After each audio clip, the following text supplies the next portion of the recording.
신명기 1장 1절에서 8절 말씀 함께 읽어볼까요? 자, 봉독하겠습니다.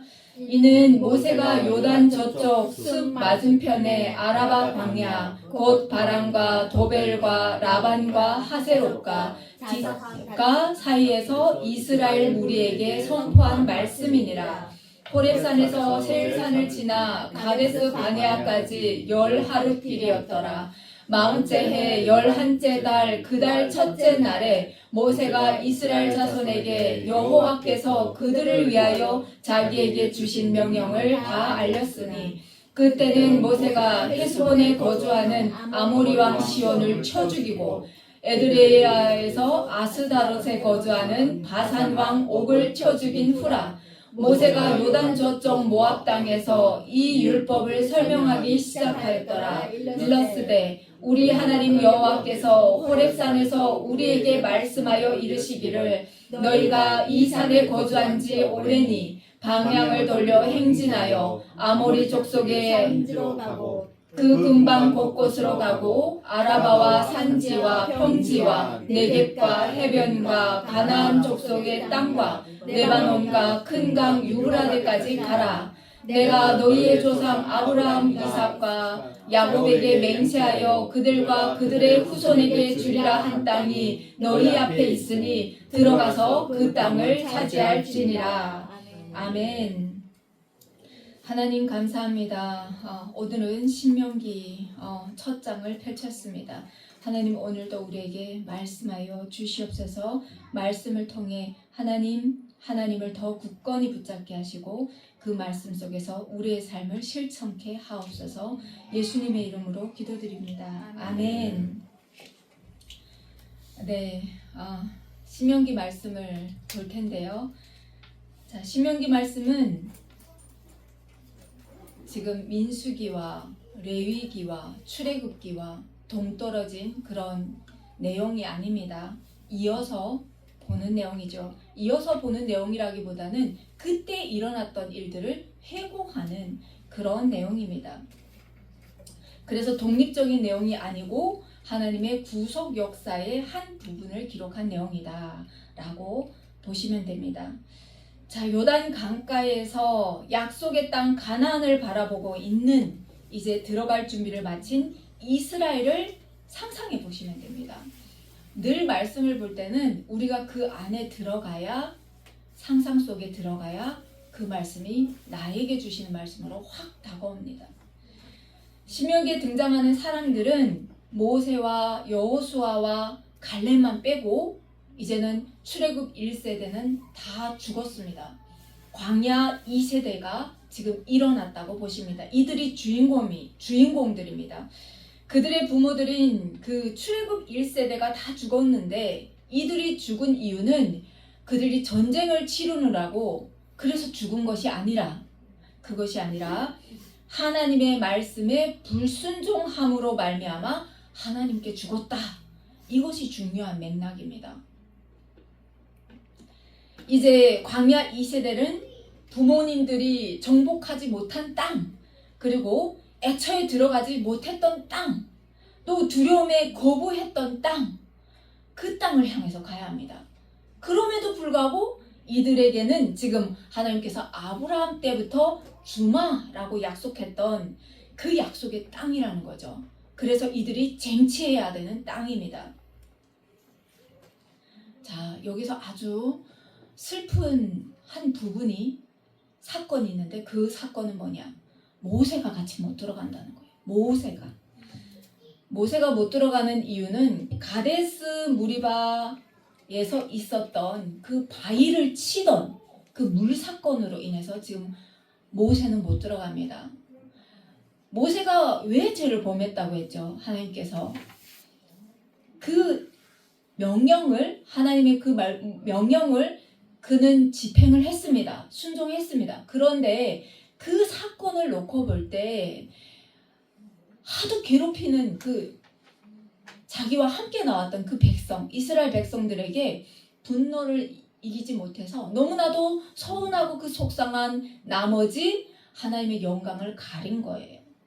그래서 내가 너희에게 물을 내랴 하면서 하나님께서 주시는 그 사건을 모세가 마치 물을 내는 것처럼 그 하나님의 영광을 확 가려버리는 사건이었어요. 그래서 하나님께서 모세, 아론 다 못 들어가. 또 누구도 못 들어갑니까? 미리암도 못 들어가고 출애굽에서 그 영적 지도자들 다 못 들어가고 거기에 이어서 모세도 못 들어간다. 굉장히 안타까운 사건이 아닐 수가 없습니다. 자, 그러니까 이제 모세의 그 입장에서 우리가 봐야 되는 거예요. 모세가 못 들어가요. 모세가 못 들어가니까 이 광야에서 태어난 아이들 아니면 출애굽에서 그 할 때 아주 어렸던 그 아이들이 이제부터 들어가야 되는데 얼마나 안타깝겠습니까? 과연 이 아이들이 들어가서 잘할 수 있을까? 이 부모님들이 이렇게 불순종해서 결국에는 이 사막에 다 묻혔는데 이 아이들은 잘할 수 있을까? 부모의 길을 가지 않고 하나님의 길을 갈 수 있을까? 붙잡을 수 있을까? 이런 그 부모된 심정으로 너무 안타까운 모세의 마음입니다. 자, 그래서 모세가 이 광야 2세대를 향해서 지난날 있었던 그 일들을 회고하는 거예요.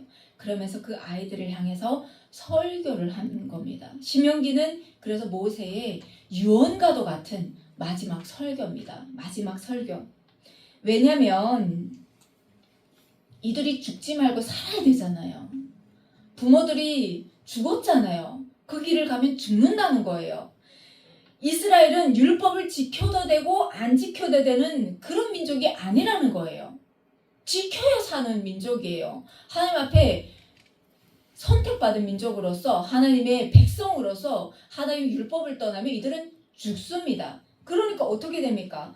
이 율법은 이들에게 있어서 지켜도 되고 안 지켜도 되는 그런 법이 아니라 지키면 복이고 버리면 죽음입니다. 이들의 사명이죠. 이들의 사명. 사명이라는 것은 오늘은 기분 좋으니까 지켜야지.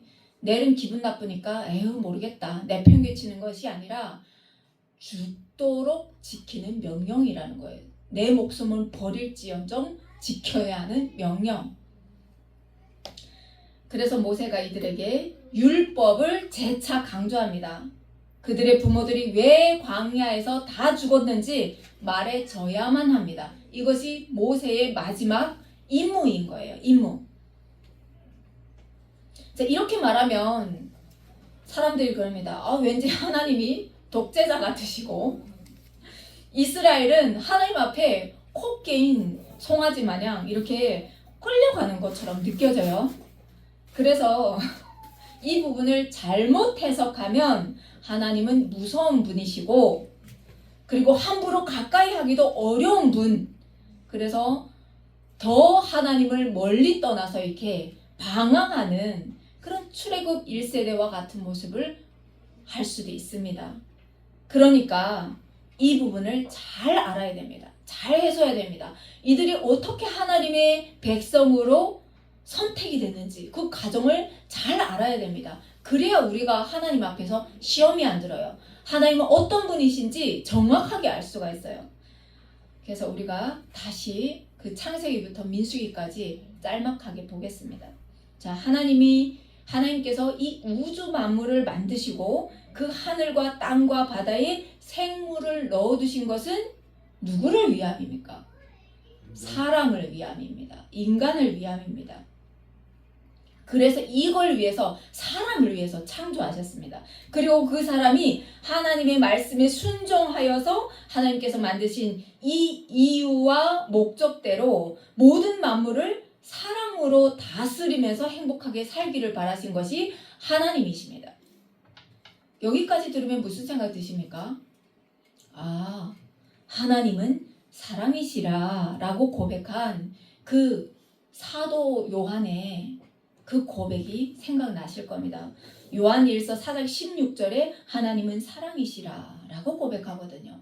왜냐하면 하나님께서 이 우주 만물을 다 만드시고 다른 백성도 아닌 이스라엘 백성을 택해 주시고 여기까지 인도하신 그 하나님을 이분은 사랑이시었구나 라고 요한이 깨닫고 고백한 거죠.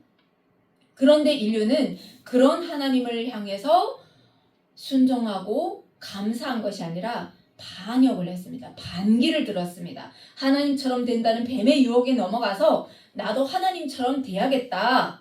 그래서 그 결과가 에덴 동산에서 쫓겨나는 결과를 맞았죠.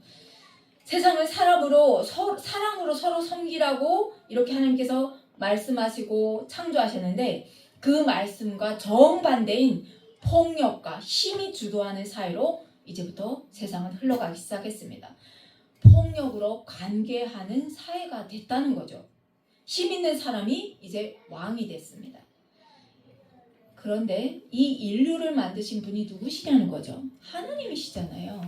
그러니까 하나님께서 이렇게 하나님의 말씀과 정반대로 가는 인류를 가만두고 보시는 분이라고 하면 창조주가 아니죠.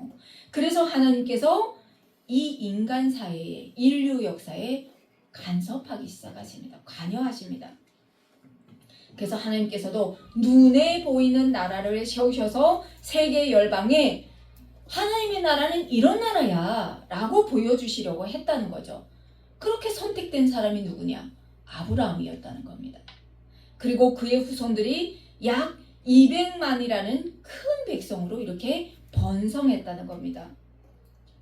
그런데 이스라엘은 아직도 어디에 속해 있었느냐?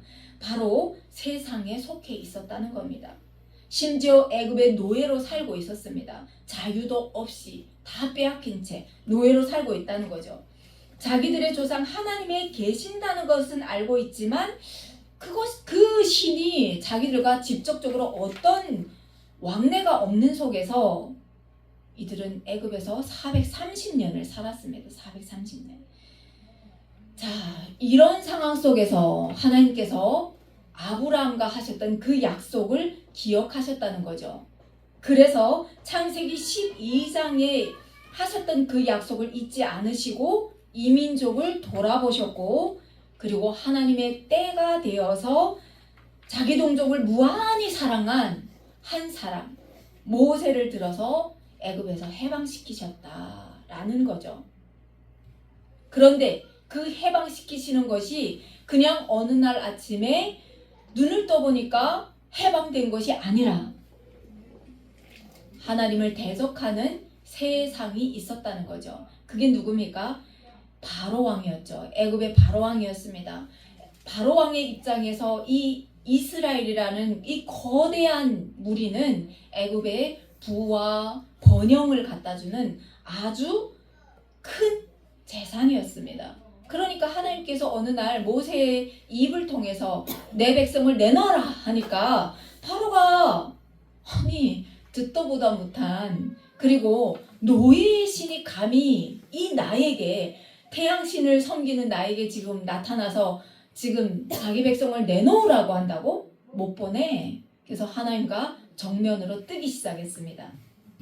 그러니까 하나님께서 어떻게 하십니까? 바라던 바죠. 그동안 하나님께서 이 세계 나라를 가만히 두고 보셨는데 바로 왕이 이렇게 완강하고 완악해지면서 하나님을 대적하니까 너무 바라던 바였죠. 왜냐? 이제부터 세계 열국에 여호와 하나님을 나타내 보이기 시작하셨다는 거죠. 그리고 가장 중요하게는 이스라엘 백성에게 하나님을 나타내 보여주셔야만 했던 거예요. 왜냐하면 이제부터 하나님의 백성으로 서야 되지 않습니까?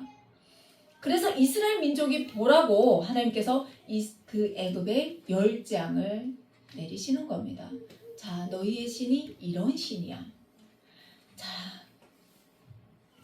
보아야 믿을 수 있으니까, 보지 않고 경험하지 않고는 하나님을 추상적인 개념으로 생각하면서 믿을 수 없으니까.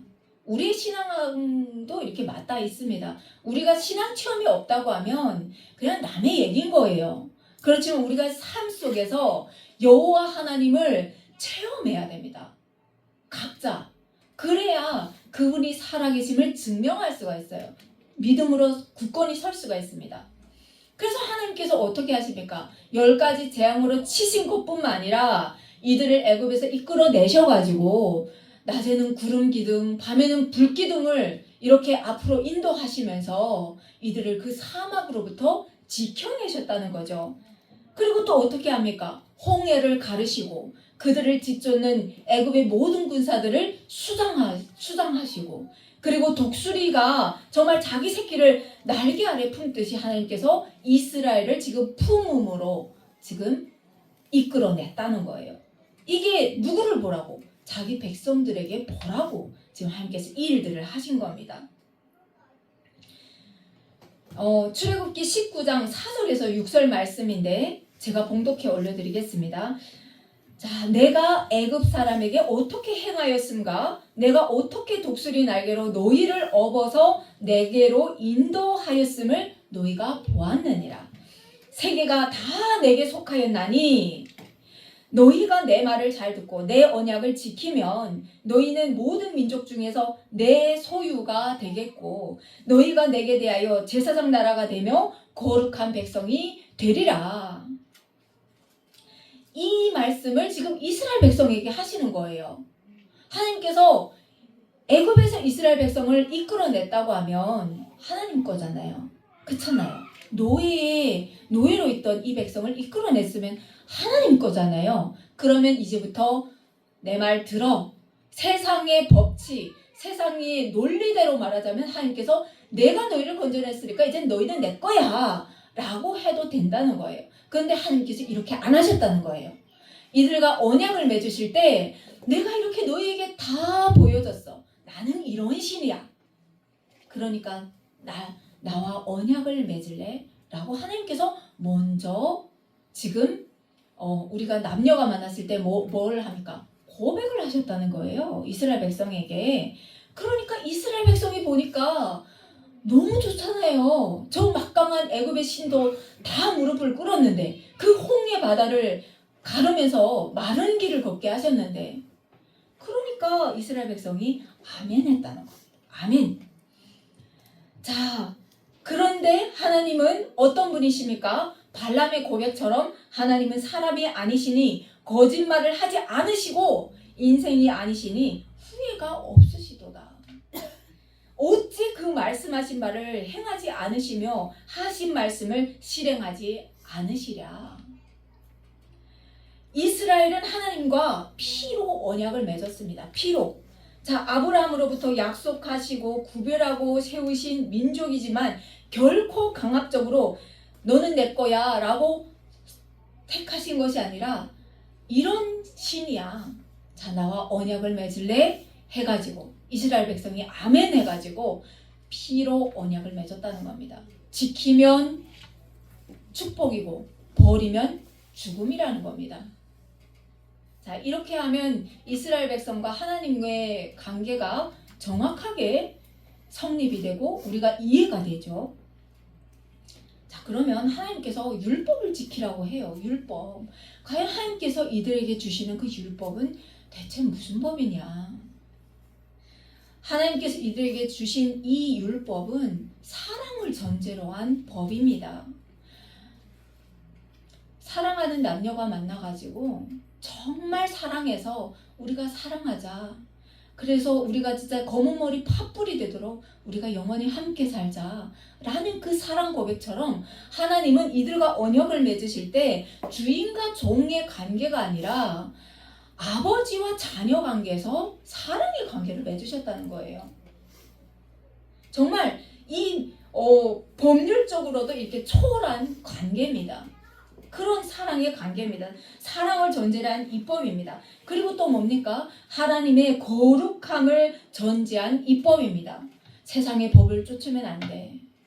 너희는 내 백성이고 나의 자녀고 나의 것이 되었으니 이제부터 하나님의 법을 하나님의 백성이 되어서 나처럼 나는 거룩한 신이니까 너희도 내가 거룩한 것처럼 너희도 거룩하라 라는 법입니다. 거룩함을 전제로 한 이 법입니다.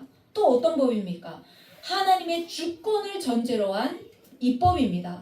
하나님께서 저 선악과는 먹으면 안 돼. 반드시 죽는다 라고 했지만 나도 하나님처럼 될래 라고 하나님의 주권을 오히려 침범한 인류에 하나님께서 그 끊어진 관계를 다시 회복하는 나는 신이야. 내가 너희를 만들었어. 다 내가 창조했어. 라는 하나님의 주권을 전제로 한 입법입니다. 그리고 또 무엇입니까? 공평한, 공정한 보응이 전제로 한 입법입니다. 하나님의 말씀을 순종하면 축복이요, 버리면 죽음인 겁니다. 이런 그 율법을 지금 하나님께 주셨다는 겁니다. 세상에도 없고 그 어디에서도 찾아볼 수 없는 하늘의 법을 지금 하나님께서 주셨다는 거죠. 자, 그래서 신명기는 죽음을 앞둔 모세가 너희 부모들이 왜 죽었는지 알아? 이 법은 너희들이 반드시 지켜야 하는 법이야. 죽을래 살래? 어떤 걸 선택할 거야? 라는 그들에게 선택권을 주는 마지막 유언과도 같은 그런 고별 설교입니다. 들어가 보겠습니다. 자, 모세와 광야 이 세대의 이스라엘은 지금 아라바 광야에 있습니다. 그런데 너무 속상한 안타까운 그 말씀 구절이 밑에 딱 기록되어 있죠. 호렙산에서 세일산을 지나 가데스 바네아까지 가는 거리가 10하룻길이었더라. 이 10하룻길을 무슨 뜻으로 지금 기록한 겁니까? 아주 가까운 거리였고 하나님의 말씀에 순종하여 들어갔다고 하면 2년도 채 안 되어서 정착하였을 약속의 땅이었다라는 뜻이겠죠. 저는 또 이렇게도 봅니다. 하나님께로 가는 길은 멀고 험난한 길이 아니야. 아멘하고 순종하면 정말 가까운 거리야. 하나님과 동행한다는 것은 너무나도 우리가 동떨어진 그런 길이 아니라 아주 순종만 하면 하나님과 동행할 수 있어 라는 말씀으로 들렸습니다. 그런데 이 길을 이스라엘은 40년 그러고도 10달을 보내고 11월 첫째 날이 되어서야 여기에 다다랐다. 그러면 뭐죠? 거의 41년이 되어서야 지금 여기에 다다랐다라는 말씀을 하고 있죠. 10하루면 도착할 길을 참 오래 걸렸습니다. 참 오래 걸렸습니다. 이 시점에서 가나안 땅이 바라보이는 요단 저쪽 모압 땅에서 모세가 율법을 설명하기 시작했다는 거죠. 자, 모세의 설교는 해고로부터 시작합니다. 우리 하나님 여호와께서 호렙산에서 우리에게 말씀하여 이르시기를 너희가 이 산에 거주한 지 오래니 방향을 돌려서 행진하여 아모리 족속의 산지로 가고 그 근방 곳곳으로 가고 아라바와 산지와 평지와 네겝과 해변과 가나안 족속의 땅과 레바논과 큰 강 유브라데까지 가라. 내가 너희의 조상 아브람과 이삭과 야곱에게 맹세하여 그들과 그들의 후손에게 주리라 한 땅이 너희 앞에 있으니 들어가서 그 땅을 차지하라. 그때 내가 이스라엘을 하늘의 별과 같이 번성하게 하신 하나님께 홀로 어떻게 내가 이 짐을 지겠습니까? 할 일이 많지 않습니까? 논세서만 교회도 요만한데 할 일이 너무 많거든요. 그것처럼 모세는 지금 약 200만 명이 되는 그 많은 무리를 보면서 모세 혼자 감당하기 어려웠다는 거예요. 그래서 하나님께 이렇게 말씀했다는 거죠. 그랬더니 하나님께서 그래, 네가 구하는 것이 맞다 라고 보셨는지 하나님께서 각 지파에서 지혜와 지식 있는 인정받은 사람들을 택하여서 너희의 수령으로 세웠다. 그래서 그때 어떤 사람들이 이렇게 섭니까? 1000부장, 100부장, 50부장, 10부장, 심지어 조장까지 세워진 겁니다. 오늘날로 말하면 구역장, 또 어떤 이런 그룹장, 또 전도사, 목사, 권사, 집사 이런 사람들이 다 세워져서 이 무리를 하나님께로 인도했다는 거죠. 그런데 모세가 여기에서 가장 안타까운 때를 떠올리는 거예요. 자, 너희가 이렇게 조직화가 됐잖아. 예배 공동체로 거듭났잖아. 그런데 너무 속상한 일이 지금 발생했어. 라면서 민수기 13장 1절에서 33절의 내용을 여기에서 지금 얘기하고 있는 겁니다. 너희의 하나님 여호와께서 이 땅을 너희 앞에 두셨으니 너희 조상의 하나님 여호와께서 너희에게 이르신 대로 올라가서 차지해라. 두려워하지 말라. 주저하지 말라. 라고 이 이스라엘 백성들에게, 이 무리에게 담대하게 선포했는데, 그랬는데 그때 이스라엘 백성들이 모세에게 나와서 우리보다 사람을 먼저 보내서 우리를 위해서 그 땅을 정탐하고 어느 길로 올라가야 할 것과 또 어느 성읍으로 들어가야 할 것을 우리에게 알게 하자 라고 했다는 거예요. 들어보면 굉장히 그럴듯하죠. 우리의 삶 가운데 그래도 지혜를 발휘해야 되지 않겠습니까? 그런데 때로는 우리의 그 너무 복잡 다사한 그 꾀가, 지혜가 때로는 우리의 올무가 되어서 하나님께 순종하는 길을 막는다는 것을 지금 여기에서 보여주고 있습니다. 그 결과가 그들이 하나님을 원망하고 하나님의 명령을 거역하여서 여호와께서 우리를 미워하심으로 아모리 족속의 손에 넘겨 멸하시려고 우리를 애굽 땅에서 인도하여 내셨도다. 우리가 이제 어디로 갈까? 라고 했다는 겁니다. 그래서 모세도 당시의 상황을 굉장히 안타깝게 회고하고 있는 겁니다. 그러니까 이 자녀들에게 말하는 거죠. 너희 부모가 왜 죽었는지 알아?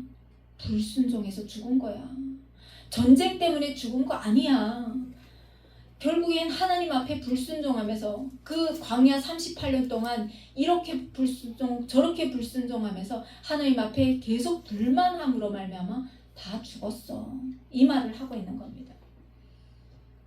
그래서 어떻게 합니까? 하나님께서 거역한 무리를 향해서 진노하사 노하사 맹세하여 말씀하시되 이 악한 세대 사람들 중에는 내가 그들의 조상에게 주기로 맹세한 좋은 땅을 볼 자가 하나도 없으리라. 오직 여분네의 아들 갈렙은 온전히 여호와께 순종하였은즉 그는 그것을 볼 것이요 그가 밟은 땅을 내가 그와 그의 자손에게 주리라. 오히려 하나님 앞에 기업을 약속받았다는 거예요. 갈렙은. 그리고 하나님께서 모세에게 진노하셔서 너도 그리로 들어가지 못하리라. 내 앞에 있는 눈의 아들 여호수아는 그리로 들어갈 것이니 너는 그를 담대하게 하라. 그가 이스라엘에게 그 땅을 기업으로 차지하게 하리라. 여러분, 젊었을 때 순종하고 이제 하나님 앞에 부름받는 그때에 우리가 하나님 앞에 불순종한다고 하면 안 되는 겁니다. 한결같이 순종을 해야 된다는 거 하나님께서 말씀하고 있는 거죠. 모세를 묵상해 봐요. 하나님 그 생명책에서 내 이름을 지우더라도 저 백성을 용서해 주세요. 죽을 각오로 나가서 하나님 앞에 무릎을 꿇었던 선지자입니다. 물론 모세가 하나님 앞에 가지 못했다는 건 아닙니다. 그렇지만 모세 입장에서 그토록 들어가 보고 싶었던 그 약속의 땅에 들어가지 못했다는 것은 얼마나 그 여한이 남겠습니까? 그리고 그곳에 그 다음 세대를 지금 들여보내야 되는데 얼마나 안타깝겠습니까? 이렇게 하나님께서 자기들의 말소리를 들으시고 진노하시니까 그때야 또 이스라엘 백성이 어떻게 하냐? 우리가 여호와께 범죄하였습니다. 그러니 우리가 여호와께서 우리에게 명령하신 대로 올라가서 싸우겠습니다. 청개구리 같다는 거예요. 하나님께서 함께 하실 때 진격해야 승리를 하죠. 그런데 하나님께서 진노하셔서 이젠 약속의 땅 너에게 주지 않겠다 하는데 들어가서 어떻게 하자는 겁니까? 너무 안타깝죠. 그래서 하나님께서 이들에게 내가 너희와 함께 하지 않으니까 올라가지 말라. 되리어 너희들이 죽을까 하노라. 그런데도 사람들이 고집을 피우면서 올라가서 싸웁니다. 결국 어떻게 합니까? 대패하는 거죠. 거기서 무리 죽음을 당하는 겁니다. 하나님께서 우리에게도 말씀하시는 거겠죠. 하나님과 함께 하실 때, 하나님께서 함께 하실 때 우리에게 이 모든 구하는 것들이 또 열매를 맺고 또 하나님께서 복을 내려주시고 또 하나님께서 선하게 구원의 길로 인도하신다는 거죠. 자, 이렇게 그들이 광야로 들어가서 가데스에 머물게 되는데 얼마큼이나 머무냐. 가나안 땅을 정탐한 40일의 하루를 1년으로 쳐서 40년간 자기들의 죄악을 담당하라라고 말씀하신 겁니다. 40년 동안 방랑합니다. 이래서 함께 고생하는 게 그들의 자녀들이 고생을 합니까? 고생을 합니다. 우리도 똑같습니다. 우리가 하나님 앞에서 온전히 살지 못하면 우리 자녀들이 고생합니다. 하나님 앞에서. 하나님께로 가는 길은 굉장히 멀지도 않고 가까운 거리인데 우리가 날마다 방황하면서 이렇게 하면 좋지 않을까? 저렇게 하면 좋지 않을까? 하나님 잠깐만 계세요. 내가 좀 한번 좀 노력해 보겠습니다. 하는 것만큼 우리 자녀들도 함께 고생한다는 거죠. 그래서 하나님께서 함께 말씀하시는 겁니다. 약속을 저버린 시간이 40년이 차니까 하나님께서 오늘 보니까 신명기에서 말씀하시는 겁니다. 너희가 이 산을 두루 다닌 지 오래니 이제 돌이켜서 북으로 나아가라. 약속의 땅을 향해서 진격하라. 말씀하십니다. 정확히 하나님의 때가 차니까 광야 이 세대도 다 자란 겁니다. 그 인원을 계수해 보니까 어땠습니까? 그 출애굽하던 인원이 그대로 다 찬 겁니다. 거역하는 세대가 아닌 순종하는 세대로 이제 일어났습니다. 그러면서 어디로 향해 가야 합니까? 약속의 땅을 향해서 행진해야 하는 겁니다. 그런데 여기에서 지금 문제가 발생하는 거예요. 여기서 문제가 발생하는 거예요. 어떤 문제가 발생합니까? 약속의 땅으로 행진하는데 그런데 왕의 대로를 향해서 건너가야 하는데 그런데 이 에서의 후손들이 사는 그 세일산을 거쳐야 하고 또 아브라함의 조카였던 룻의 후손인 모압 쪽과 암몬 쪽을 지금 지나가야 하는데 안 보내주는 거예요. 그럴 때 하나님께서 말씀하십니다. 그들이 너희를 두려워하리니 너희는 스스로 깊이 삼가고 그들과 다투지 말라. 그들의 땅은 한 발자국도 너희에게 주지 아니하리니 이는 내가 그들에게 기업으로 주었다 라고 말씀하십니다. 그래서 오히려 그곳을 지날 때 너희는 돈으로 그들에게서 양식을 사서 먹고 돈으로 그들에게서 물을 사서 마셔라. 그것에 대한 대가는 누가 주신다고요? 여호와 하나님께서 너희에게 주신다는 말씀이죠. 40년 동안 하나님께서 너희와 함께 하셔서 먹을 것, 입을 것 떨구지 않으시고 그 신발이 해지 않게 하셨다라는 말씀을 하시는 겁니다. 그러니까 이스라엘의 사명은 무엇입니까? 무력으로 정복하는 세상과는 달리 사랑으로 그들에게 지금 축복의 통로가 되라 라는 말씀을 하고 있는 겁니다. 그런데 샬롬을 전했는데 평안을 전했는데 세상 사람들은 어떻게 합니까? 무서워서 두려워서 자기들의 것을 잃을까봐 그들의 노예가 될까봐 오히려 무기를 들고 이들을 대적하려고 내려온다는 거예요. 그래서 어떻게 합니까? 죽죠. 자, 하나님께서 이들이 하나님 앞에 이렇게 될 수 있었던 이유는 하나님께서 이 이스라엘 무리를 세상이 두려워하게끔 했다는 거죠. 이들이 힘이 세고 지혜롭고 그리고 단합력이 좋아서 이긴 것이 아니라 전술이 좋아서 이긴 것이 아니라 하나님께서 이기게 하셨다는 거예요. 이걸 봐야 한다는 거죠. 결코 하나님의 창조 질서와 어긋난 세상을 그 망가진 세상을 하나님께서 그냥 내버려 두시고 방관하지 않는다는 거에 우리가 초점을 맞춰야 됩니다. 자, 그러던 이스라엘이 들어가 쟁취하여야 할 가나안은 어떤 것인지 우리가 보겠습니다. 자, 당시 가나안은 어떤 숭배를 했냐면요.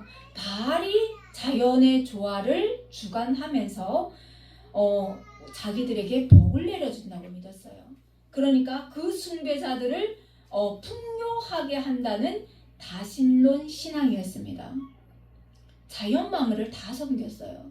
그러니까 오늘날로 말하면 모든 것 어떤 것을 믿어도 우리가 하나님께 도달할 수 있다. 신께 도달할 수 있다. 다원주의죠. 네, 다원주의와 똑같은 겁니다. 아니 우리가 어떻게 살던 우리가 선하게 살면 하나님 앞에 나갈 수 있어 라고 믿는 신앙인 거예요. 자, 우리가 앞으로 보겠지만 여로보암의 그 남과 북이 이렇게 분리가 되면서 여로보암이 어떻게 했습니까? 자기의 권력을 빼앗길까봐 하나님 앞에 송아지를 만들어 놓고 유사 종교를 만들죠. 그것처럼 지금 어떻습니까? 바알이 자연을 좋아해서 인간에게 복을 내려준다고 인류가 믿었던 거예요. 자, 이 우주 만물을 만드신 분은 여호와 하나님이시잖아요. 하나님을 온전히 봐야 되는데 하나님을 보지 못하고 하나님께서 창조하신 그 우주 만물을 보면서 신격화했다는 거예요. 자, 이들에게 지금 이스라엘이 여호와 신앙을 가지고 들어가야 되는 거예요. 그러니까 얼마나 부딪히겠습니까? 얼마나 적대시 되겠습니까?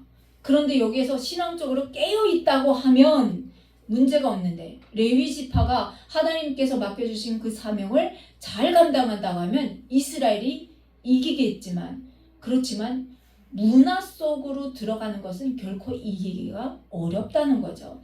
그래서 하나님께서 어떻게 합니까?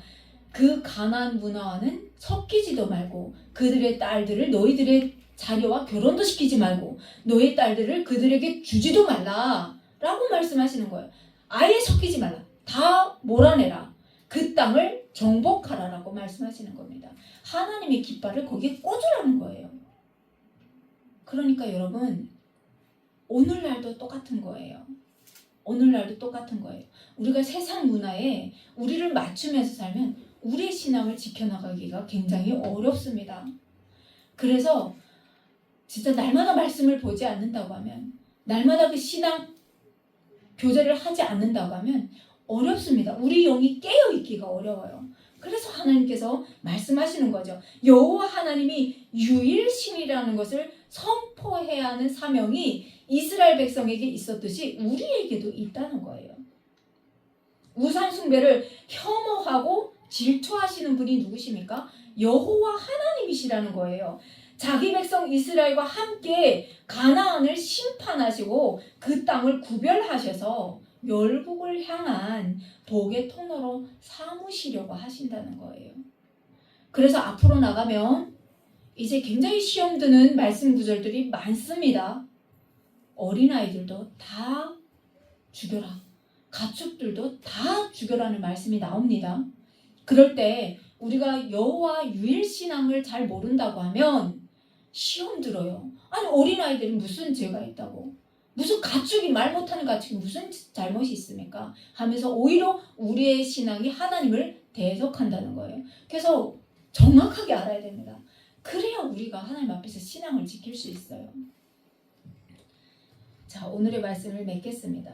자, 이스라엘은 가나안 종족과 문화가 섞이면 안 되는 민족입니다. 당시 문화라고 하면 종교와 같이 가기 때문에 종교 문화라고 볼 수 있어요. 이스라엘은 유일신 여호와 하나님을 선포해야 하는 그 사명을 지닌 백성이라는 겁니다. 하나님께서 인간의 첫사람인 아담을 하나님의 형상을 따라 그 모양대로 지으셨다고 했어요. 그러면 우리의 오늘, 그때나 오늘이나 우리의 신앙은 뭐냐면 하나님의 형상을 따라 하나님의 모양대로 살아야 되는 것이 우리의 신앙입니다. 이 말은 무슨 말씀이냐면요, 하나님을 우리가 반사해 내야 된다는 거예요. 그러니까 세상에 빛과 소금이 되라는 것은 그냥 말 그대로 빛과 소금이 되라는 그 말도 있지만 하나님의 형상대로 살라는 거예요. 하나님의 모양대로 살라는 거예요. 그 망가진 인간의 모습대로 살라는 것이 아니라 세상을 밝히는 빛이 되라는 거예요. 세상이 다 아무 맛깔도 내지 못하는데 우리는 짠맛을 내는 소금이 되라는 거예요. 이렇게 하면 그럼 하나님의 형상대로, 모양대로 산다는 게 뭐야? 굉장히 갈등이 가시죠. 우리가 계속 오후에 성경 공부를 통해서 또 계속 우리가 함께 교제하면서 말씀을 배워보겠습니다. 그래서 우리가 하나님 앞에서 하나님의 형상대로, 하나님의 모양대로 산다는 게 무엇인지 여기에 초점을 맞추면서 우리가 한번 신앙생활을 해보겠습니다. 그래서 이것이 발견될 때, 잘못된 것이 무엇인지가 발견될 때 우리가 그것을 하나님 앞에 회개하며 나갈 수 있고, 우리가 그냥 잘못했습니다, 이게 회개 아니거든요. 뭘 잘못했는지 알아야 고치죠. 그랬을 때 우리가 하나님과 연합할 수가 있어요. 예수 그리스도의 그 십자가 사랑이 절절하게 느껴져요. 내가 죄인이 맞구나. 죄인이라는 게 고백이 돼야 하나님과 연합할 수가 있거든요. 그게 안 되면 도루묵입니다. 우리 옛날 사람을 잘라낼 수가 없습니다.